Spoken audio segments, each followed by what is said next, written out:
Verifying your bank account on Exness is an essential step to ensure secure transactions and compliance with regulations. Follow these steps to complete the verification process. Step 1. Log into your Exness account. Access your Exness account by visiting the official website and entering your login credentials. Make sure you have a stable internet connection for a smooth process.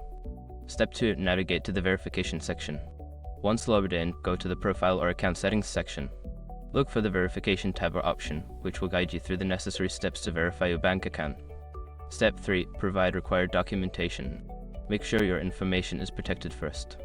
Most people don't think about breaches until something actually happens to their accounts.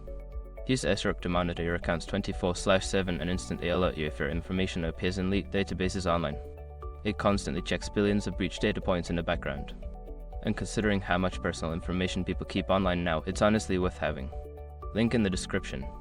Step 4. Confirm your bank account details. Enter your bank account information accurately, including the account number and bank name. Double check for any errors to avoid delays in the verification process. Step 5. Submit your verification requests. After completing all the required fields and uploading the documents, submit your verification request. You will receive a confirmation notification, and the verification process may take a few hours to a couple of days. Once you have completed these steps, you can monitor the status of your verification in your Exness account. Ensuring your bank account is verified will help facilitate smoother transactions in the future.